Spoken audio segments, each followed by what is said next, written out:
ونستغفره ونؤمن به ونتوكل عليه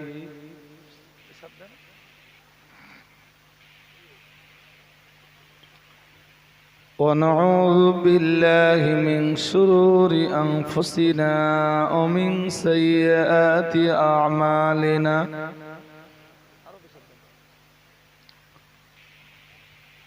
من يهده الله فلا مضل له ومن يضلله فلا هادي له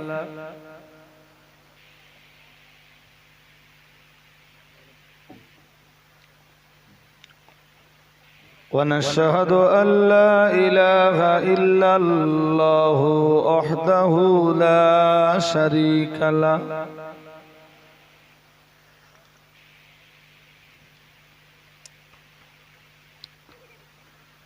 ونشهد أن سيدنا ونبينا وحبيبنا ومولانا محمدا صلى الله عليه وسلم صلى الله عليه وسلم عبده ورسوله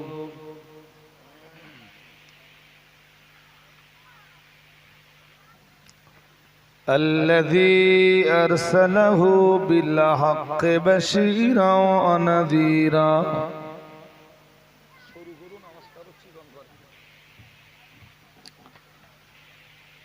وداعيا إلى الله بإذنه وسراجا منيرا أعوذ بالله من الشيطان الرجيم بسم الله الرحمن الرحيم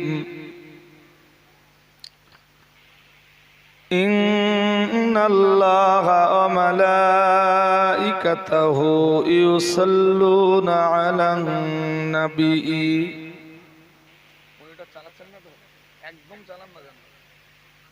একদম বন্ধ করে দেন আমি বলছি একদম বন্ধ করে দেন يا أيها الذين آمنوا صلوا عليه وسلموا تسليما اللهم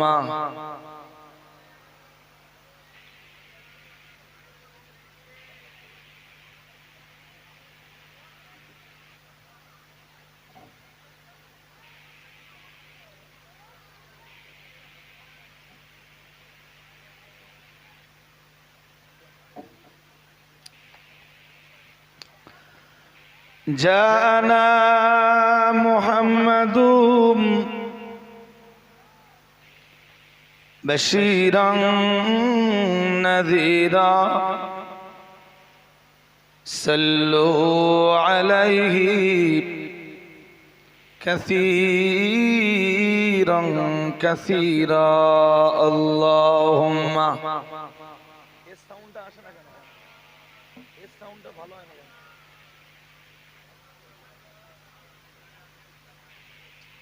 আরে বাবা এই সাউন্ডটা তো আসবে তো এটা চালান ঠিকঠাক না ভালো চলছে না এটা ভালো চালান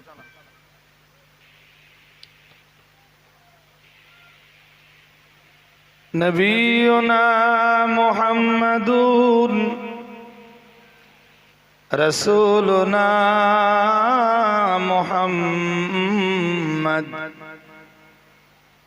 হাবিবুনা মুহাম্মাদুন شفيعنا محمد اللهم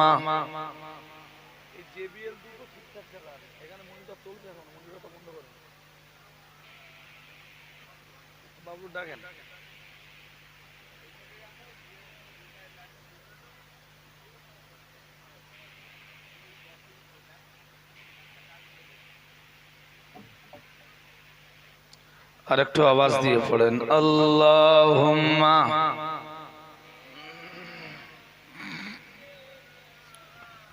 ला इधर उनकी खुशबू की कोई जरूरत नहीं, जिनकी खुशबू बेहतर है सारे जहां। ओ खुशबू मेरे नबी के पसीना में है। अल्लाहुम्मा सल्ले अला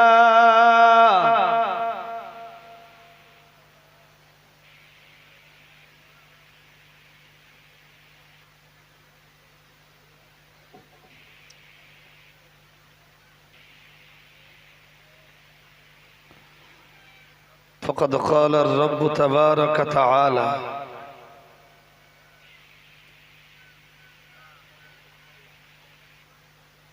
या अय्युहल इंसानु मा गर्रक बिरब्बिकल करीम अल्लज़ी खलक़क फसव्वाक फ़अदलक फ़ी अय्यि सूरतिन मा शाअ रक्कबक।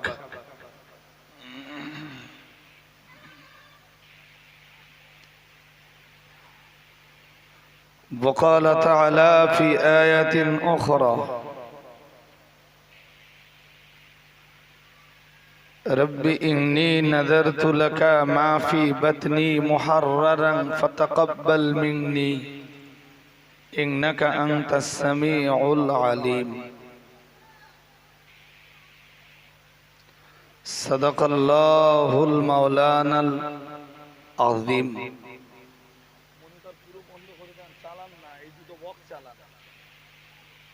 ঠিক করেন, এই বক্স ঠিক করেন, এবার সাউন্ড ঠিক করেন, ঠিক নেই সাউন্ড ঠিক করেন। এতক্ষণ ধরে যদি এই 10 মিনিট আমার এতক্ষণ ওয়াজ শুরু করতাম।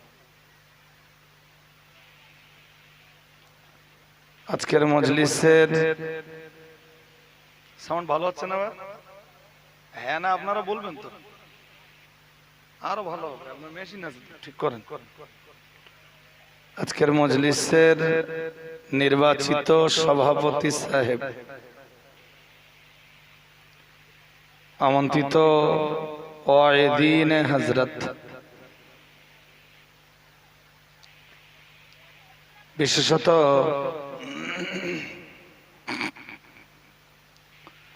আজকের মাহফিলের প্রধান অতিথি মুহাদ্দিস, মুফাসসির, মুবাল্লিগ, মুসান্নিফ, মুযাক্কির মুফতি আব্দুল কাইয়ুম সাহেব, বারাকাল্লাহু ফি হায়াতিহি।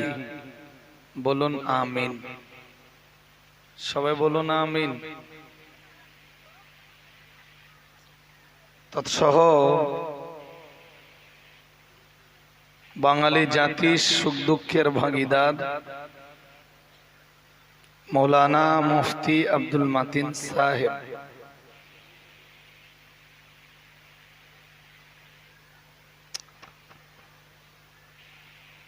আল্লাহ দ্বীনের জন্য তার খেদমত কবুল করুন। বলুন আমিন।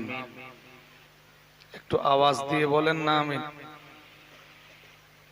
এই বাচ্চাগুলোকে একটু ডিভাইড করে বসিয়ে দেন, এক জায়গায় রাখবেন না, একটারে ওই টেনে পিছনে দেন।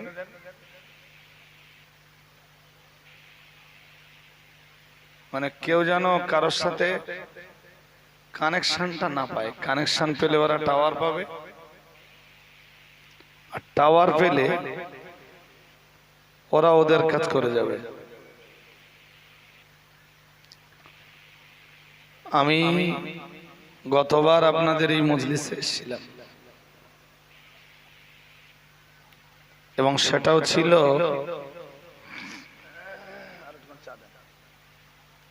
অল্প দেবেন, বেশি না।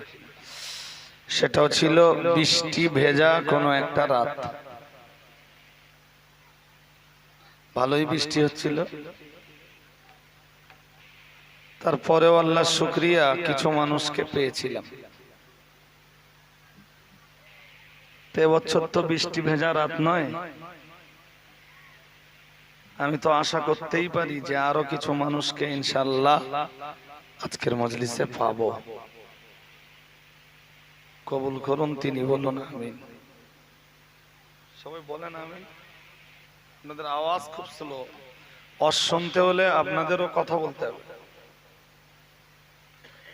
কারণ আমাদের বক্তৃতা একটু অন্যদের তুলনায় আলাদা হতে পারে, তাদের চাইতে নরমাল হতে পারে, তাদের চাইতে কঠিন হতে পারে, তাদের চাইতে হয়তো খারাপ, কিন্তু আমাদের শুনতে হলে আপনারা যারা শ্রোতা আছেন শ্রোতাদেরকে কথা বলতে হবে।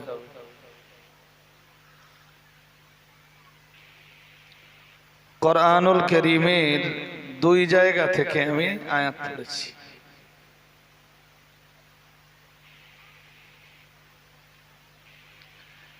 বর্তমান পৃথিবীর সবচাইতে বড় সমস্যা ফিলিস্তিন।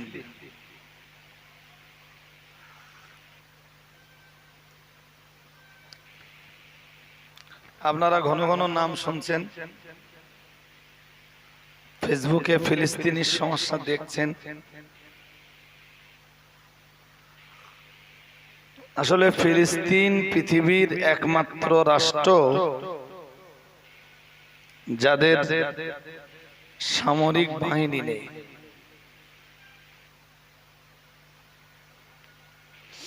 আবার ইসরায়েল পৃথিবীর এমন এক কান্ট্রি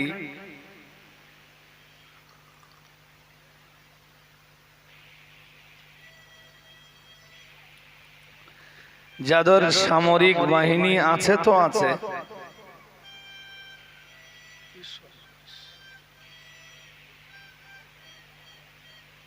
সেই সন্ধ্যের দিকে হিন্দুদের বাড়িতে শাঁখ টাক বাজে যেরকম আওয়াজ হয়, কমিটির ছেলেরা এগুলো বন্ধ করতে হবে একদম।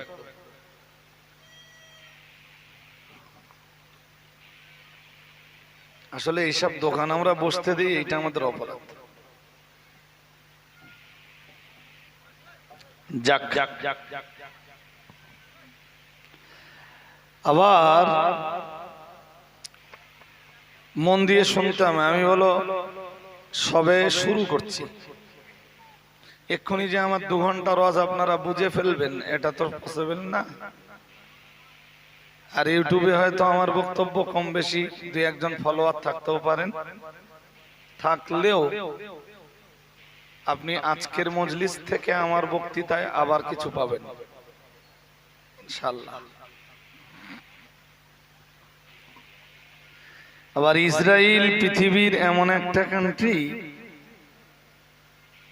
যাদের সামরিক বাহিনী আছে, এরপরেও তাদের দেশের নাগরিক যারা, প্রত্যেক পুরুষের জন্য 3 মাসের যুদ্ধের ট্রেনিং বাধ্যতামূলক। আবার প্রত্যেক নারীর জন্য, মানে প্রত্যেক পুরুষের জন্য 30 মাসের ট্রেনিং বাধ্যতামূলক। 30 মাস, 2.5 বছর। আবার প্রত্যেক নারীর জন্য ইসরায়েলে যে ঘরের নারী হোক তাকে 2 বছরের একটা যুদ্ধের ট্রেনিং নিতেই হবে।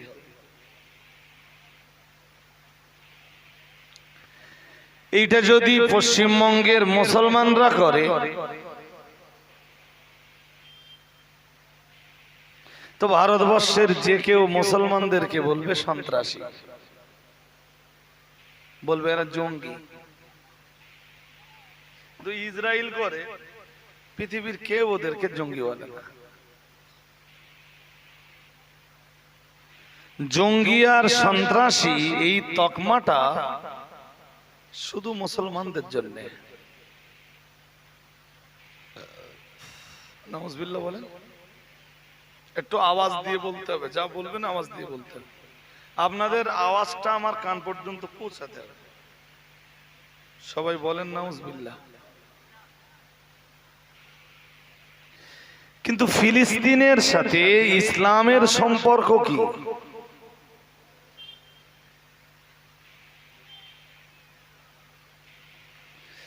ফিলিস্তিনের মসজিদে আকসার সাথে ইসলামের সম্পর্ক কি? মসজিদ তো চাক বেরিয়ে আছে, কিন্তু ফিলিস্তিনের মসজিদে আকসা বা বাইতুল মুকাদ্দাস মুসলমানদের কাছে এত গুরুত্বপূর্ণ কেন? এর জন্য আপনি একটা হাদিস শুনলে ব্রেনে ঢুকে যাবে। হাদিসটা পড়ি। আমি শুরুতে আরেকবার অনুরোধ করছি যে শুনতে শুনতে না এটা যেন ভাববেন না যে কি জানি কি বলে, আমার মাথায় ঢোকে না। আমরা না কেসা কাহিনী বলা লোক না, ধৈর্য ধরে বসতে হবে, ধাপে ধাপে শুনলে আপনার জ্ঞানের পরিধিটাও বাড়বে, ধর্ম করার মতো কিছু পাবেন। একটা আপনি জিজ্ঞেস করতে পারেন হাদিস কেন শুনবেন? তার জবাব হলো সাহাবীরা যে কারণে রসুলের কাছে হাদিস শুনেছেন, আপনারা তো রসুলকে পাননি, তাই হাক্কানি আলেমদেরকে পেলে আপনাদের দুটো জিনিস শুনতে হবে, কোরআন, কোরআনুল কারীম এবং রাসূল পাকের হাদিস।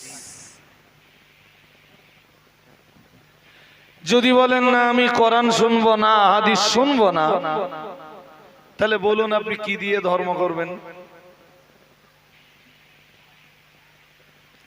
কারো ধর্ম যদি কোরআন হাদিসের বাইরে হয়, আল্লাহ তো তার ধর্ম নেবে না, সে তো মুসলমান না। এই জন্য শুরুতে একটা হাদিস নেই। হাদিসটা বয়ান করেছেন রাসূলের একজন সুফি সাহাবী, অত্যন্ত পরহেজগার, খোদাভীরু, নমনীয় সাহাবীদের ভিতরে তিনি খুব কোমল অন্তরের মানুষ। নাম হযরত আবু যার গিফারি রাদিয়াল্লাহু তাআলা আনহু। উনি একবার আল্লাহ পাকের রাসূলকে জিজ্ঞেস করলেন, হযরত আবু যার গিফারির বর্ণনা তিনি বলেন, আমি রাসূলুল্লাহকে জিজ্ঞেস করলাম, ইয়া রাসূলুল্লাহ ইয়া হাবিবাল্লাহ হুজুর আইয়ু মসজিদিন উদিয়া আউয়াল, ইয়া রাসূলুল্লাহ ইয়া হাবিবাল্লাহ হুজুর দুনিয়ার কোন মসজিদ প্রথম তৈরি হয়? আল্লাহ পাকের রাসূল জবাব দিলেন, কালান নবী সাল্লাল্লাহু আলাইহি ওয়াসাল্লাম, আল্লাহ পাকের নবী জবাব দিলেন, কালা মসজিদুল হারাম। সুবহানাল্লাহ। আরেকটু মন খুলে বলেন। সাহাবী জিজ্ঞেস করলেন, হুজুর দুনিয়ার কোন মসজিদ প্রথমে তৈরি হয়? আল্লাহ পাকের রাসূল জবাব দিলেন, মসজিদুল হারাম। কাবা শরীফকে অন্য নামে বলা হয় মসজিদে হারাম। সুবহানাল্লাহ। আর একটু মন খুলে বলেন। এবার আমি আপনাদের জিজ্ঞেস করব, আপনারা উত্তর দেবেন। মসজিদে হারাম কোন মসজিদ? কাবা। এবং রাসূলের ভাষায় এটা পৃথিবীর প্রথম মসজিদ।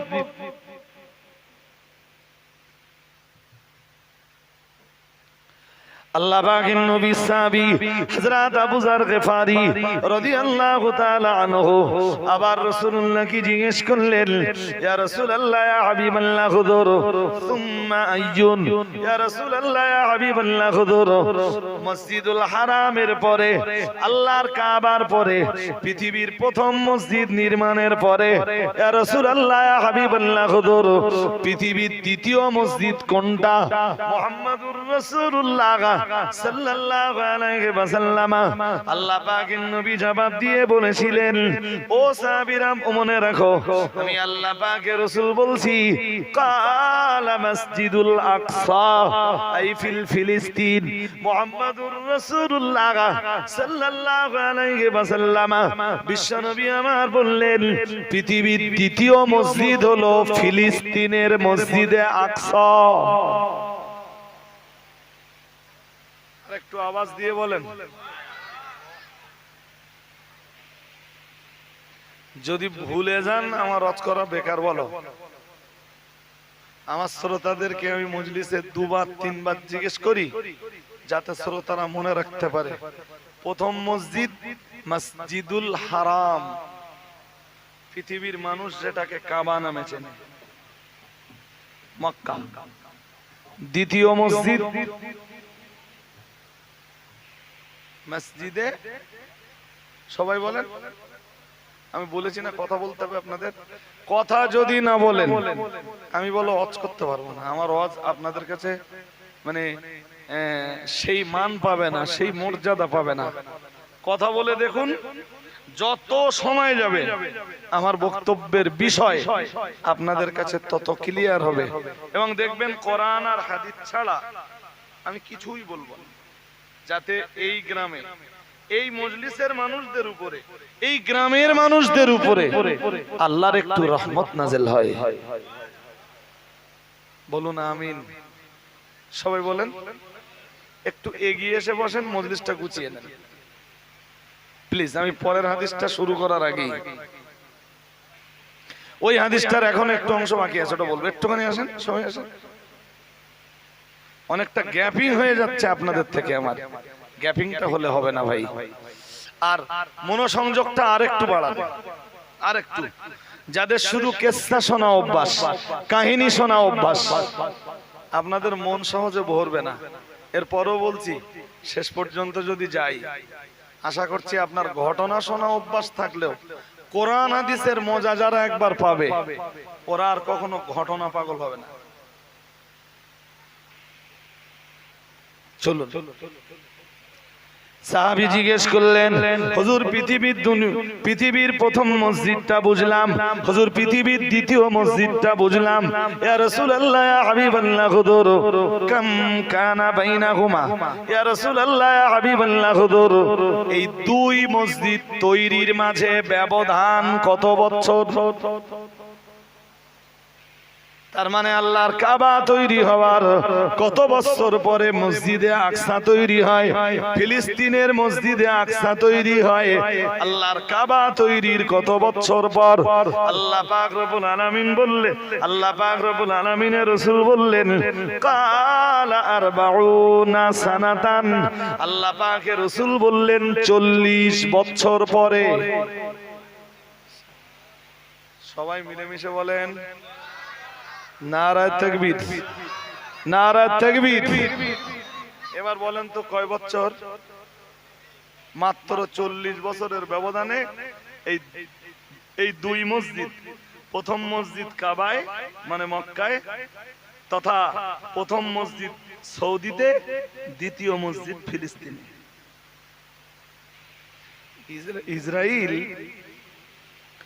ইসরায়েলের ইহুদি সেনাবাহিনী আজ মসজিদে আকসাকে ঘিরে রেখেছে, যেটা আপনারা জানেন বাইতুল মুকাদ্দাস নামে। মুসলমানদের সেখানে ঢুকে নামাজ পর্যন্ত পড়তে দেয় না।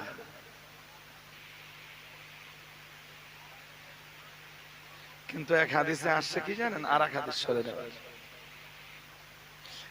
এই হাদিসগুলোই বলো সাহাবারা শুনতেন রাসূলের মুখে, আর রাসূলুল্লাহ এরকম সুরও দিতেন না যেমন আমরা সুর দেই।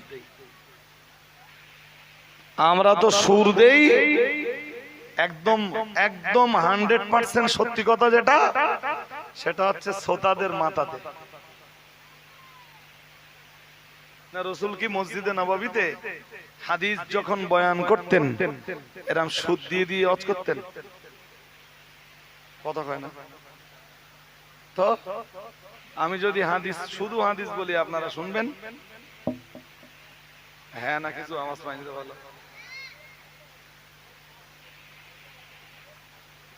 এইটাই বলো পার্থক্য, যে আমরা কোরআন হাদিসের মর্যাদা দেই না, আমরা মর্যাদা দেই শুধু সুরের। চলুন আরেকটা হাদিস মন দিয়ে শুনলে বুঝে যাবেন। আপনাদের এই পাড়ায় মসজিদ আছে তো, এই পাশে যেন আমি নামলাম, গত বছর এসে মসজিদে বেশ কিছুক্ষণ অবস্থান করেছিলাম, এবছর যেতে পারিনি, বাকিটা ইচ্ছা আল্লাহ। এসে তো পৌঁছে গেছি, গাড়ি থেকে নেমে স্টেজে এসেছি। মোড়ে মসজিদ আছে, হ্যাঁ না বলেন? আচ্ছা সওয়াব কোন মসজিদে বেশি, আপনাদের এই মসজিদে না মোড়ের মসজিদে?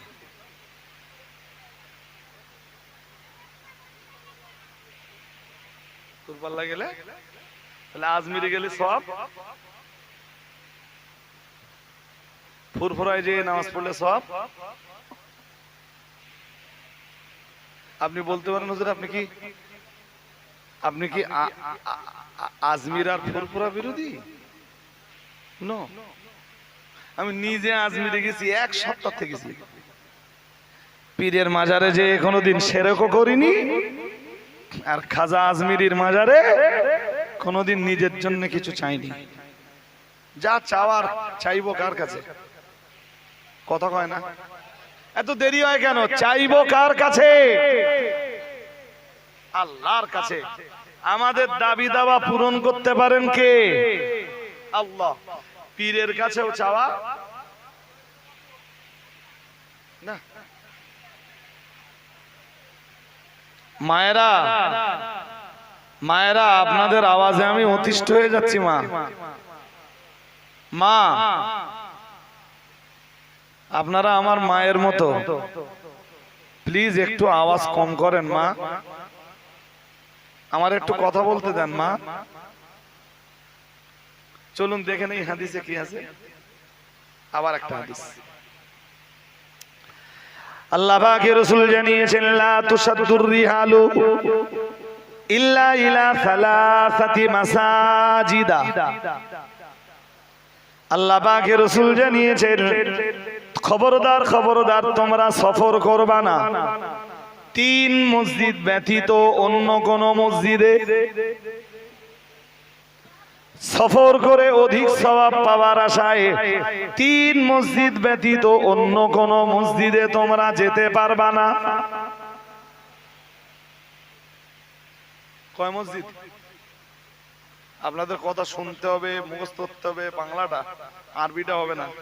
আমরা আরবি বলি কেন জানেন? আল্লাহর রহমত পাওয়ার আশায়। বলুন আমিন।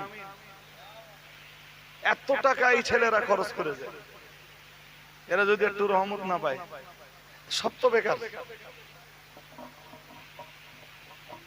শেষ বেলায় মুফতি সাহেব আসবেন, আরো জ্ঞান গর্ব আলোচনা শুনবেন। হাদিস শরীফ বিবরণ দিয়েছে, আল্লাহ পাকের রাসূল জানিয়েছেন, সফর করে সওয়াব পাওয়ার আশায় তোমরা যেতে পারো 3 মসজিদে। আল্লাহ পাকের নবী 1 নম্বরে জানিয়েছেন মসজিদুল হারাম। আর একটু মন খুলে বলেন, মানে কোন মসজিদ? কাবা। এবার তো কথা বলতেছেন শুধু না, বুঝতে পারতেছেন কি বলেন? আরো বুঝবেন, ধৈর্য ধরেন।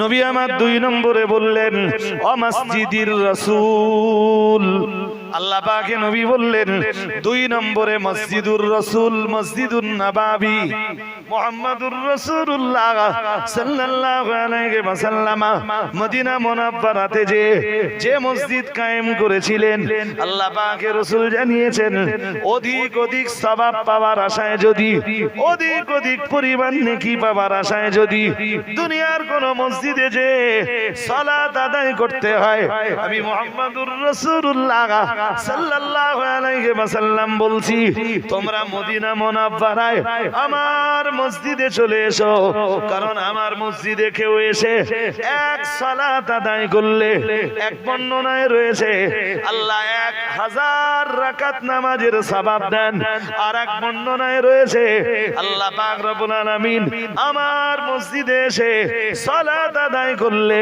সালাত আদায়কারীর এক সালাত এক নামাজের বিনিময়ে 50,000 নামাজের সওয়াব লিখে দেয় আর আল্লাহর কাবায় যে কেউ সালাত আদায় করলে আল্লাহ এক সালাতের বিনিময়ে 1 লক্ষ সালাত 1 লক্ষ নামাজের সওয়াব লিখে দেয়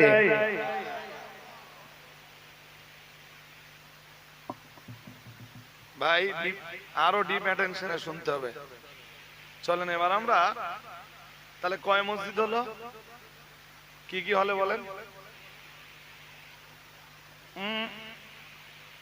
ওটা তো বলেছিলাম পৃথিবীর প্রথম মসজিদ আর দ্বিতীয় মসজিদ প্রথম মসজিদ আর হাদিস তো গুলিয়ে ফেললে হবে না পরের হাদিস বলেছি কি সফর করে নেকির আশায় সফর করে 3 মসজিদে যেতে পারো এক মসজিদ মসজিদে হারাম দ্বিতীয় মসজিদ মসজিদে নববী যে মসজিদের ভিতরে রাসূলের রওজায়ে আকদাস সুবহানাল্লাহ কি বাড়ি গিয়ে বলবেন মদিনায় কেউ গেছেন এখানে হাত তোলেন দিন কেউ তো জানেন হাই সাহেব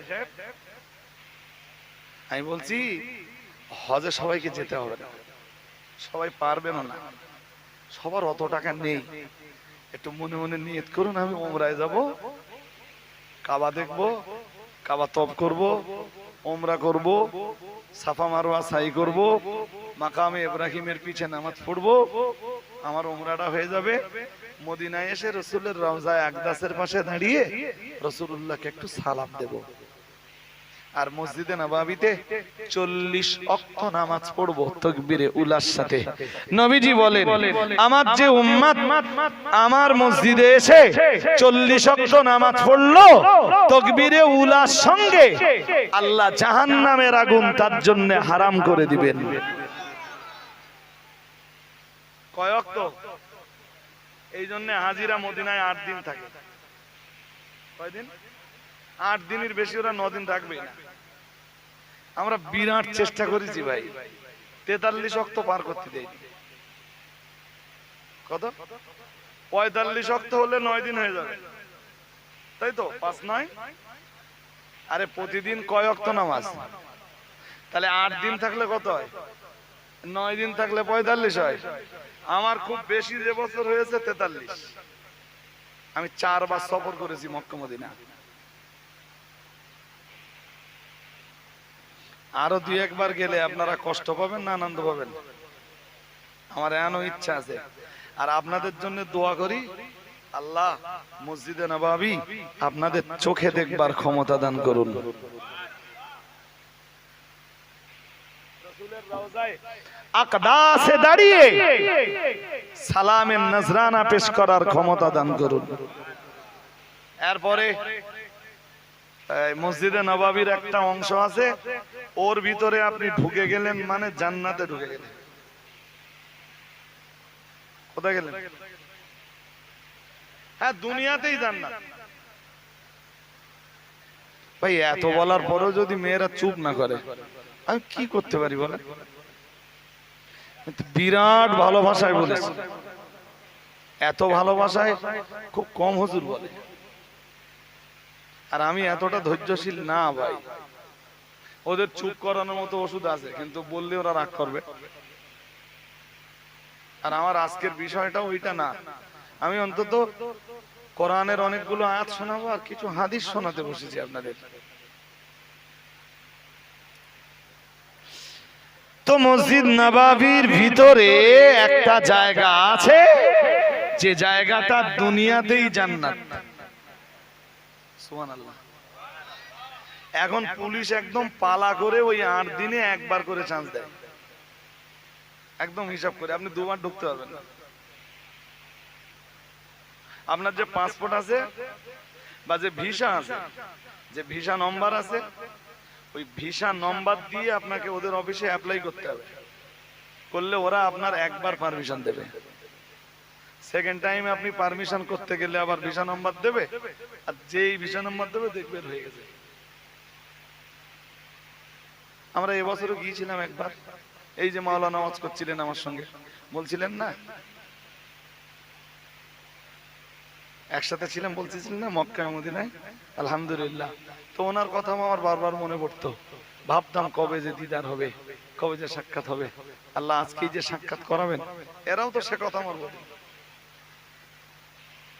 মক্কা মদিনার স্মৃতির কথা না কেউ ভুলতে পারবে না। আমি সেই 13 সালে প্রথমবার যখন গেছি, সেই 13 সালের স্মৃতি আজও ভুলতে পারিনি। যারা আমার সাথে ছিল তাদের কথা আজও ভুলতে পারিনি।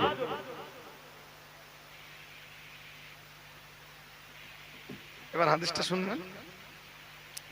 আল্লাহ পাকের রাসূল জানিয়েছেন, মা বাইনা বাইতি ওয়া মিনবারি রাউদাতুম মিন রিয়াদিল জান্নাহ, ও কামা ক্বালা আলাইহিস সালাম মুহাম্মাদুর রাসূলুল্লাহ সাল্লাল্লাহু আলাইহি ওয়াসাল্লাম।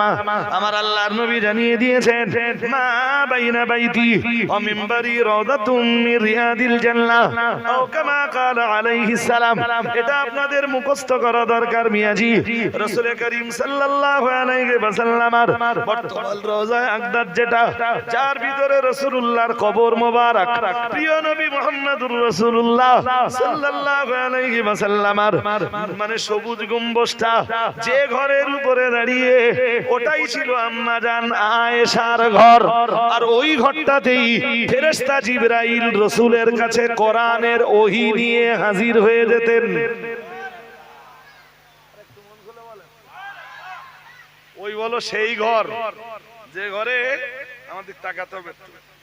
হাদিসে কি আসতে জানেন? আম্মা জান আয়েশা বলছেন, রাসূলুল্লাহ আর আমি একই কম্বলের তলাতে শুয়ে আছি। ওয়াল কুরআনু ইয়ানজিলু আলান নবীজি সাল্লাল্লাহু আলাইহি ওয়াসাল্লাম। এমতো অবস্থাতেও রাসূলের উপরে কোরআন নাযিল হচ্ছে। কল্পনা করা যায়? ওই সেই ঘর, আম্মা আয়েশার ঘর ওটা। ওই ঘরে রাসূলের ইন্তেকাল। আর নবীদের জন্য থিওরি হলো, নবীদের ইন্তেকাল যেখানে, রাসূলের কবর সেখানে। সুবহানাল্লাহ। ওইটাই রাসূলের কবর হয়ে গেল। এবার হাদিসটা শুনুন। আল্লাহ পাকের নবী জানিয়েছেন, মা বাইনা বাইতি ওয়া মিনবারি রাউদাতুম মিন রিয়াদিল জান্নাহ, ও কামা ক্বালা আলাইহিস সালাম মুহাম্মাদুর রাসূলুল্লাহ সাল্লাল্লাহু আলাইহি ওয়াসাল্লাম। আমার আল্লাহর নবী জানিয়ে দিয়েছেন, আমার ঘর থেকে নিয়ে, তার মানে আমার আয়েশার ঘর থেকে নিয়ে আল্লাহ পাকের নবী আবার বললেন, ও মিনবারি, আমার মিম্বার পর্যন্ত। মসজিদে নববীর যে জায়গাটা দাঁড়িয়ে দাঁড়িয়ে আমি রাসূলুল্লাহ নামাজ পড়াই, যেখানে দাঁড়িয়ে দাঁড়িয়ে আমি খুতবা দেই, যেখানে দাঁড়িয়ে দাঁড়িয়ে আমি বক্তব্য প্রদান করি, ও আমার সাহাবীরা মনে রাখো, আমার বিবি আয়েশার ঘর থেকে নিয়ে আমার মিম্বার পর্যন্ত মাঝখানে ওই যে জায়গাটা আছে, রাউদাতুম মিন রিয়াদিল জান্নাহ, মুহাম্মাদুর রাসূলুল্লাহ সাল্লাল্লাহু আলাইহি ওয়াসাল্লাম। আল্লাহ পাকের নবী জানিয়ে দিয়েছেন, টোটাল জায়গাটা হলো দুনিয়াতেই জান্নাতের বাগান।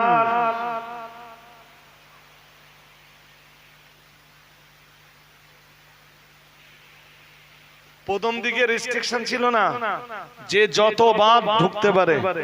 আমি প্রথমবারের হজে 8 দিন থেকে 12-14 বার ঢুকে গেছি।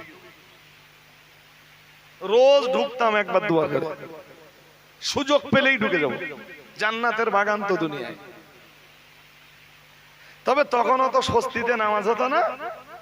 এখন পুলিশ যা সিস্টেম করেছে, আপনারে ঢোকাবে, 15 মিনিট টাইম দেবে, স্বস্তির সাথে ওর ভিতরে নামাজ পড়ে বেরিয়ে আসুন।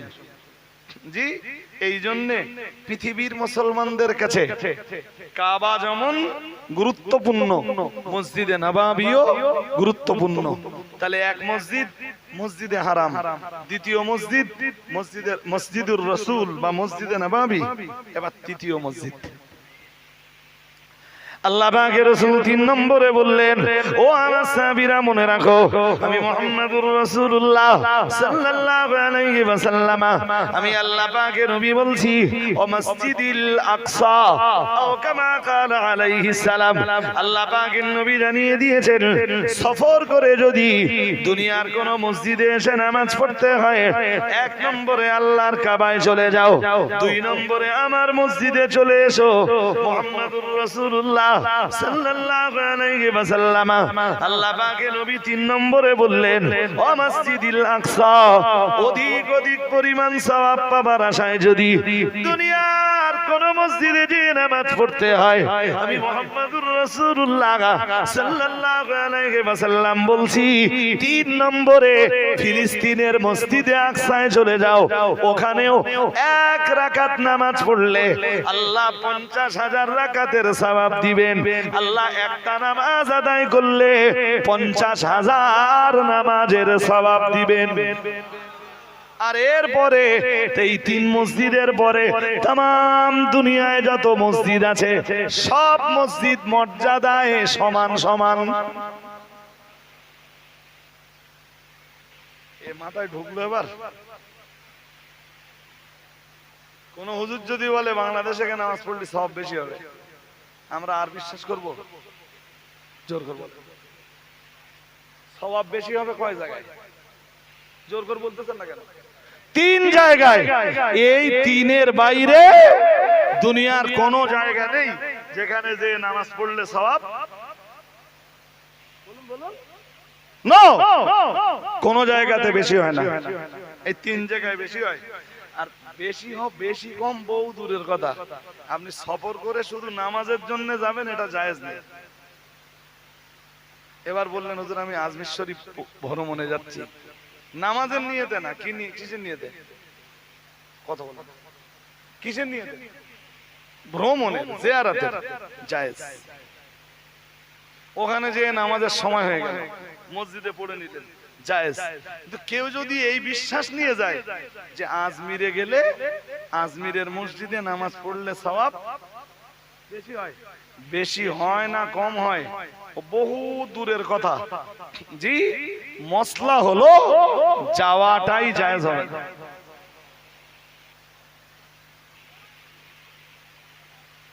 আমি কি বলছি আপনাদের মাথায় যাচ্ছে নাকি? এ ফতোয়া আমার না রাসূলের? সুতরাং আমাদের জানতে হবে ভাই। এই অনেক সময় দেখি বললে আপনারা আবার কষ্ট পান কিনা, অনেক সময় দেখি পায়ে হেঁটে বেরিয়েছে, তাহলে কোথায় যাবি? তাহলে আমার বাড়িতে নিয়ত করে বেরিয়েছি, আমার হুজুর কেবলার বাড়ির মসজিদে গিয়ে নামাজ পড়বো।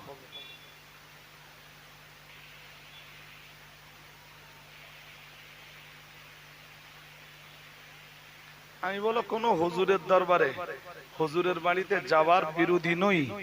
আমি বলছি অবশ্যই হুজুরের বাড়ি যাবেন, অবশ্যই হুজুরের দরবারে যাবেন, অবশ্যই আলেমদের মজলিসে বসবেন, কোরআন হাদিসের বয়ান শুনবেন, অবশ্যই পীর ওলিদের মাজার জিয়ারত করবেন। আমি সেখানে আপত্তি করব না, কিন্তু আপনি এই কাজগুলো করতে যে রাসূলের কোন হাদিসের বিরোধিতা করবেন, এটা ইসলামে জায়েজ নেই। তো আমার বক্তব্যের প্রাসঙ্গিকতা কি দাঁড়ালো? বক্তব্যের প্রাসঙ্গিকতা দাঁড়ালো যে 3 মসজিদে নামাজ পড়লে সওয়াব বেশি হয়, তার ভিতরে এক মসজিদ ফিলিস্তিনে। সুবহানাল্লাহ। আর একটু মন খুলে বলেন, হাদিসের সাথে ওইটাই ফিলিস্তিনের সম্পর্ক, হাদিসের সাথে ওইটাই মসজিদে আকসার সম্পর্ক। এবার একটা আয়াত শুনে, এ ভাইটা ঘুমিয়ে পড়েছ নাকি? ছোট ভাই এক্ষুনি ঘুমোচ্ছ? আরে এমনি তো খুব বেশি লোকজন নেই মসজিদে, আমি যেটা ভেবেছিলাম সেইটা না, যে এবছর বোধহয় মজলিস ফুলফিল হয়ে যাবে। লোকজন কি এরমই হয়? একটু বেশি হয় তো কই আজকে হয় হুজুর পছন্দ হয়নি, আর নইলে গ্রামের লোক ভালো না, দুটোর একটা তো ঠিক হবেই। জি, মায়েরা বেশি আছে, তো মায়েরা তো সামনে বসবে না বা বসানো জায়েজ নেই। যাক চলুন আমরা আর এক ধাপ যাই। এবার একটা আয়াত পড়বো, খুব মন দিয়ে শুনতে হবে। এই যে দোস্ত, এই যে ঘুমালে হবে না, পা ছেড়ে দাও, এই যে আমার চোখে চোখ রাখো, চোখে চোখ রাখো, ঘুম লাগবে না। এরম ভাবে এমনি ঘুম লেগে যাবে। ওরম নিয়ম আছে ওদের মজলিসে? নিয়ম নেই। আর আমি কোরআন হাদিসের কথা কারে বলবো? মুসলমান যদি আমার কাছ থেকে কোরআন হাদিস না শোনে, তা আমি কি দাস পাড়ায় যাবো কোরআন হাদিস বলতে? হ্যাঁ না বলবেন তো? আর কোরআনে যদি এখন অ্যালার্জি থাকে, তুমি মরে যাবার পরে তোমার কবরে যখন আমরা কোরআন দেবো, ওই কোরআনে কাজ হবে? আর এটা স্পষ্ট কথা। এই জন্য এবার কোরআন শুনি একটা, এবং খুব দুরন্ত আয়াত কোরআনে। আল্লাহ পাকের কোরআন জানিয়েছে, সুবহানাল্লাযী আসরা বিআবদিহি লাইলাম মিনাল মাসজিদিল হারামি ইলাল মাসজিদিল আকসা আল্লাযী বারাকনা হাওলাহু লিনুরিয়াহু মিন আয়াতিনা ইন্নাহু হুয়াস সামিউল বাসীর। পড়ুন আল্লাহু আকবার, আরো আওয়াজ দিয়ে পড়েন। মহান আল্লাহ জানিয়েছেন, সুবহানাল্লাযী আসরা বিআবদিহি লাইলাম মিনাল মাসজিদিল হারামি। মহান আল্লাহ জানিয়েছেন, পবিত্র সেই সত্তা, আল্লাযী আসরা বিআবদিহি, যিনি তার কোন এক বান্দা বলতে মুহাম্মাদুর রাসূলুল্লাহ সাল্লাল্লাহু আলাইহি ওয়াসাল্লামকে রাত্রি বেলায় পরিভ্রমণ করিয়েছেন। লাইলা মিনাল মসজিদিল হারামে, আমরা যেন বললাম আল্লাহ আপনার নবী মুহাম্মদুর রাসূলুল্লাহ সাল্লাল্লাহু আলাইহি ওয়াসাল্লামকে কোন এক রাত্রি বেলায় আপনি পরিভ্রমণ করিয়েছেন। ও রব্বুল আলামিন, আল্লাহ কোথা থেকে আমাদের নবীর এই পরিভ্রমণ শুরু হলো? আল্লাহ পাক রব্বুল আলামিন কোরআনের ওই আয়াতে জবাব দিলেন। যদি বলেন কোথা থেকে আয়াত পড়েছি, 15 পারা সূরা বনী ইসরাঈলের প্রথম আয়াত। মহান আল্লাহ তার জবাব দিয়ে বললেন, আমি আল্লাহ পাক রব্বুল আলামিন কোন এক রাত্রে আমার বান্দা, আমার প্রিয় বান্দা মুহাম্মাদুর রাসূলুল্লাহ সাল্লাল্লাহু আলাইহি ওয়াসাল্লামকে আমি পরিভ্রমণ করিয়েছি মিনাল মসজিদিল হারামে, মসজিদে হারাম থেকে। মসজিদে হারাম মানে কাবা। আমি আগেই বুঝিয়েছি মুহাম্মাদুর রাসূলুল্লাহ সাল্লাল্লাহু আলাইহি ওয়াসাল্লাম ওই রাত্রে হাতিমে অবস্থান করছিলেন। আল্লাহ পাক রব্বুল আলামিন বোরাক দিয়ে জিবরাইলকে পাঠালেন। ও জিবরাইল যাও আমার নবীকে নিয়ে এসো। আমি আল্লাহ পাক রব্বুল আলামিন বলছি, আমার নবী আমার আরশে আজিমের মেহমান হয়ে যাবেন। জান্নাতি একটা বাহন নিয়ে চলে যাও, আর সাবধান হয়ে যাও, আমার নবীকে নিয়ে আসবার ব্যাপারে তুমি জিবরাইল আমার নবীর সঙ্গে থাকবে। আল্লাহ বাহনটাও পাঠিয়ে দিলেন সঙ্গে করে নিয়ে যাবার জন্য, আরশে আজিমের সঙ্গে নিয়ে যাবার জন্য ফেরেশতা জিবরিল আমিন আলাইহিস সালামকে পাঠিয়ে দিলেন। আমার আল্লাহ জানিয়েছেন ওই রাতের ইতিহাসটা কোরআনুল কারীমের সূরা বনী ইসরাঈলের প্রথম আয়াতে জানিয়েছেন। আমি ওইটার দিকে শুধু ইঙ্গিত দিচ্ছি, ঘটনা শোনাবো না। মহান আল্লাহ জানিয়েছেন, সুবহানাল্লাযী আসরা বিআবদিহি লাইলাম মিনাল মাসজিদিল হারামে ইলাল মাসজিদিল আকসা আল্লাযী বারাকনা হাওলাহু লিনুরিয়াহু মিন আয়াতিনা ইন্নাহু হুয়াস সামিউল বাসীর। মহান আল্লাহ জানিয়েছেন, আমার প্রিয় বান্দা মুহাম্মদ সাল্লাল্লাহু আলাইহি ওয়াসাল্লামকে আমি আল্লাহ ওই রাত্রে পরিভ্রমণ করিয়েছিলাম। আমরা যেন বললাম আল্লাহ কোথা থেকে সেদিন আমাদের নবীর পরিভ্রমণটা, রাতের পরিভ্রমণটা কোথা থেকে স্টার্ট হলো? আল্লাহ পাক রব্বুল আলামিন বললেন, মিনাল মসজিদিল হারাম। আমার নবীর পরিভ্রমণটা শুরু হলো মসজিদে হারাম থেকে। আমরা জানো আল্লাহকে আবার বললাম, আল্লাহ আমাদের নবীর পরিভ্রমণটা মসজিদে হারাম থেকে স্টার্ট হলো, এরপরে আপনি আমাদের নবীকে কোথায় নিয়ে গেলেন? আল্লাহ পাক রব্বুল আলামিন বললেন, মিনাল মসজিদিল হারামি ইলাল মসজিদিল আকসা। আল্লাহ পাক রব্বুল আলামিন জবাব দিলেন, ও ভাইরা আমার, মহান আল্লাহ বললেন, আমি আল্লাহ আমার প্রিয় নবীকে মসজিদে হারাম থেকে সোজা নিয়ে এলাম ফিলিস্তিনের মসজিদে আকসায়।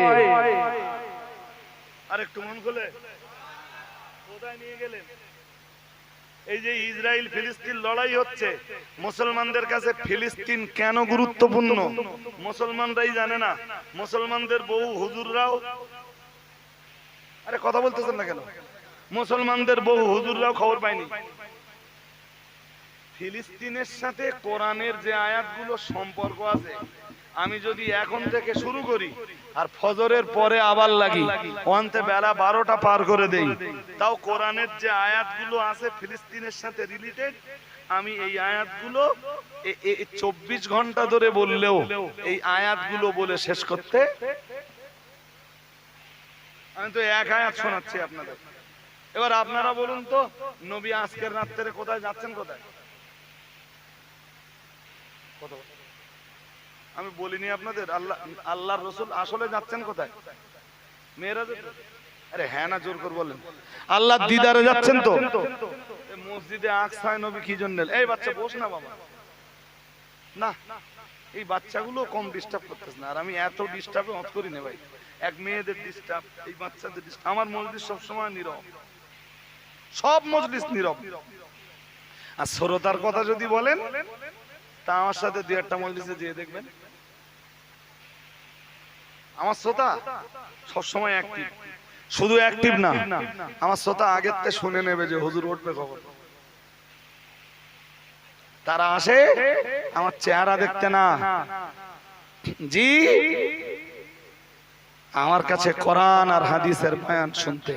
আপনাদের তো জিজ্ঞাসছি, নবী যাচ্ছেন মেরাজে, আল্লাহর দিদারে, আল্লাহর আরশে আজিমে, জান্নাত জাহান্নাম দেখতে, উম্মতের জন্য নামাজ আনতে যাচ্ছেন, আল্লাহর সাথে কথাবার্তা বলতে।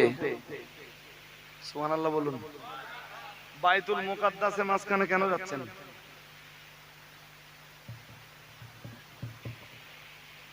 মক্কা থেকে তো উপরে উঠে যেতে পারতেন।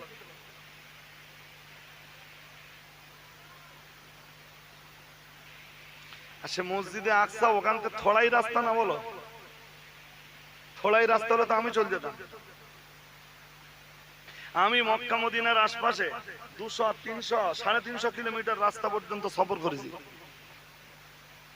আমি এই 2023 সালের হজে, মানে এই বছর যে হজ থেকে ফিরে এলাম, এবারের হজে আমি হজ থেকে বাড়ি আসবার দিন, আমরা আগের দিন ছিলাম মক্কায়, ঠিক হজ থেকে বাড়ি আসার 24 ঘন্টা আগে বার হলাম মদিনায়। আলাম বাড়ি যাওয়ার আগে হুজুরে করিম সাল্লাল্লাহু আলাইহি ওয়াসাল্লামের সাথে আমি আরেকবার দিদার করে যাব। কথা মন দিয়ে শুনুন, আরো ভালো লাগবে। আমি বললাম নবীর সাথে দিদার না করে আমি ঘরে ফিরবো না। আবার গেলাম মক্কায়, ওই রাত্রে আবার 450 কিলোমিটার রাস্তা, 450, 900 কিলোমিটার রাস্তা টপকে কাবায় যে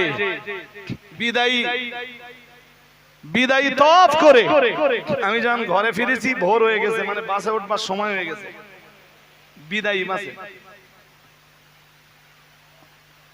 তো আমি জিজ্ঞাসছি, নবী বাইতুল মুকাদ্দাসে গেলেন কেন? এই কারণে গেলেন, আপনাকে মুখস্থ রাখতে হবে যে ইসলামের সঙ্গে বাইতুল মুকাদ্দাসের একটা গভীর সম্পর্ক আছে। আর একটু মন খুলে বলেন, এত গভীর সম্পর্ক যে পৃথিবীর সমস্ত নবী রাসূলরা বাইতুল আকসা, মসজিদুল আকসায় সালাত আদায় করেছেন। নবীর 51 বছর বয়স হয়ে গেছে, আজও নবীর ওই মসজিদে নামাজ পড়ার সুযোগ হয়নি বলেই আল্লাহ নবীরে মেরাজের রাত্রে, মেরাজে নিয়ে যাওয়ার পথে, মেরাজের স্টার্ট হওয়ার আগেই আল্লাহ নবীরে নিয়ে যাচ্ছেন বাইতুল মুকাদ্দাসে, মসজিদে আকসায়, ফিলিস্তিনের মাটিতে, ফিলিস্তিনের মসজিদে আকসায় রাসূলুল্লাহ হাদিস শরীফ বিবরণ দিয়েছে। আল্লাহ পাকের রাসূল জানিয়েছেন, সুম্মা দাখালতুল মসজিদা আও কামা ক্বালা আলাইহিস সালাম। মুহাম্মাদুর রাসূলুল্লাহ সাল্লাল্লাহু আলাইহি ওয়াসাল্লাম জানিয়েছেন, আমি যখন বাইতুল মুকাদ্দাসে, আমি যখন মসজিদুল আকসায় পৌঁছে গেলাম, আমি মসজিদে আকসায় পৌঁছে যে মসজিদে আকসার ভিতরে ঢুকে গেলাম। ও বাবাজিরা ভাইরা, তামাম দুনিয়ার নবী রাসূলরা তাদের বাহনগুলো যে জায়গায় বাঁধতেন, মুহাম্মাদুর রাসূলুল্লাহ সাল্লাল্লাহু আলাইহি ওয়াসাল্লাম আজকের মানে মানে বোরাক নামীয় জান্নাতি বাহনটা ঠিক ওই জায়গায় বেঁধে দেওয়া হলো।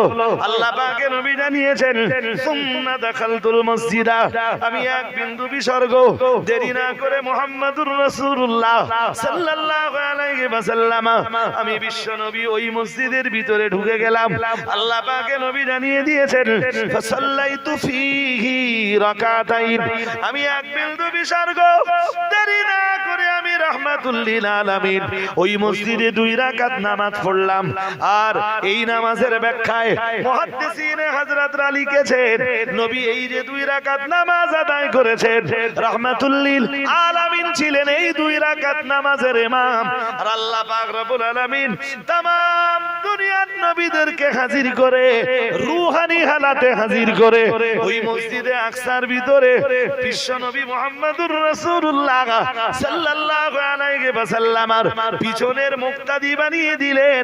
নবীরাও আমার পিছনে, আমার নবীর পিছনে, আমাদের নবীর পিছনে 2 রাকাত সালাত আদায় করলেন। আর আমার আল্লাহ আমাদের নবীর ইমাম বানিয়ে तमाम দুনিয়ার নবী রাসূলদেরকে ওই মসজিদের মুসল্লি বানিয়ে দুনিয়ার মাটিতে আরেকবার প্রমাণ করে দিলেন, আখিরি নবী মুহাম্মদুর রাসূলুল্লাহ সাল্লাল্লাহু আলাইহি ওয়াসাল্লাম তিনি হলেন तमाम দুনিয়ার নবীদের লিডার। নবী যে तमाम দুনিয়ার লিডার, আল্লাহ ওই মসজিদেই প্রমাণ করালেন। নবীজি বলেন, আমি মসজিদ থেকে এবারে বার হলাম, যেই না মসজিদ থেকে বার হলাম এবার আমার মেরাজ শুরু হলো। রাসূলের মেরাজ মক্কা থেকে শুরু হয়নি, মক্কা থেকে যেটা বাইতুল মুকাদ্দাস পর্যন্ত গেছেন ওইটাকে কোরআনের ভাষায় বলা হয় ইসরা। আর বাইতুল মুকাদ্দাস থেকে রাসূলুল্লাহ যখন উপরের দিকে গমন করেছেন ওইটাকে আরবিতে বলা হয় মেরাজ। ও বাবাজিরা ভাইরা, এক কথায় আপনাকে মনে রাখবার দরকার, মুহাম্মদুর রাসূলুল্লাহ সাল্লাল্লাহু আলাইহি ওয়াসাল্লাম আমার আল্লাহর নবীর মেরাজ শুরু হলো বাইতুল মুকাদ্দাস থেকে, ফিলিস্তিনের মসজিদে আকসা থেকে। আমি ইতিহাস বলবার মতো সময় পাবো না, শুধু ধরিয়ে দিচ্ছি নবী আমার মেরাজে গেলেন, আল্লাহর সাথে দিদার করলেন। আজ অবধি तमाम দুনিয়ার নবী রাসূলরা সবাই তো প্রচার করেছেন লা ইলাহা ইল্লাল্লাহু মুসা কালিমুল্লাহ, কেউ বা প্রচার করেছেন লা ইলাহা ইল্লাল্লাহ ইব্রাহিম খলিলুল্লাহ, কেউ বা প্রচার করেছেন লা ইলাহা ইল্লাল্লাহ ঈসা রূহুল্লাহ, কেউ বা প্রচার করেছেন লা ইলাহা ইল্লাল্লাহ নূহুন রাসূলুল্লাহ, কেউ বা প্রচার করেছেন লা ইলাহা ইল্লাল্লাহ আদামু সাফিউল্লাহ। ও বাবাজিরা ভাইরা, সব নবীদের কালেমার প্রথম অংশ তো একই রকম ছিল।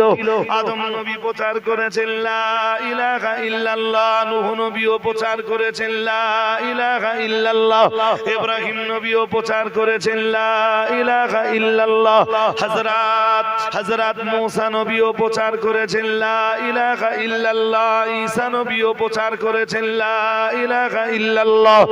तमाम দুনিয়ার तमाम নবী রাসূলরা প্রচার করেছেন লা ইলাহা ইল্লাল্লাহ, লা ইলাহা ইল্লাল্লাহ, লা ইলাহা ইল্লাল্লাহ। আল্লাহ ছাড়া কোনো উপাস্য নাই, আল্লাহ ছাড়া কোনো উপাস্য নাই। तमाम দুনিয়ার কোন নবী রাসূল আল্লাহর সাথে দিদার করে এসে কথাটা প্রচার করতে পারেননি। মুহাম্মাদুর রাসূলুল্লাহ সাল্লাল্লাহু আলাইহি ওয়াসাল্লাম ফিলিস্তিনের বাইতুল মুকাদ্দাস থেকে আল্লাহর আরশে আজিমে গেলেন, আল্লাহর সাথে দিদার করলেন। দিদার করে বিশ্বের মানুষের কাছে ফিরে এসে নবী আমার পরের দিন বিশ্বের দরবারে দাঁড়িয়ে বিশ্বের মানুষদের দিগকে ডাক দিয়ে বললেন, তামাম দুনিয়ার নবী রাসূলরা বলেছেন লা ইলাহা ইল্লাল্লাহ, কিন্তু তামাম দুনিয়ার নবী রাসূলদের কেউ তো আমার আল্লাহর সঙ্গে দিদার করে এসে ওই প্রচারটা করেননি।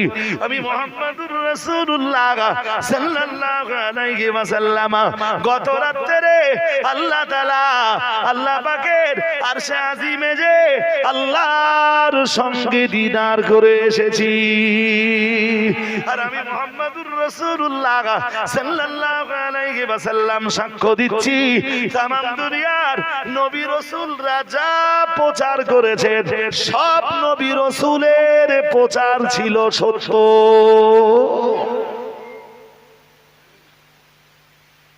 আর একটু আওয়াজ দিয়ে বলেন, ওই মেয়েরাজ শুরু হচ্ছে কোথা থেকে এবার বলেন?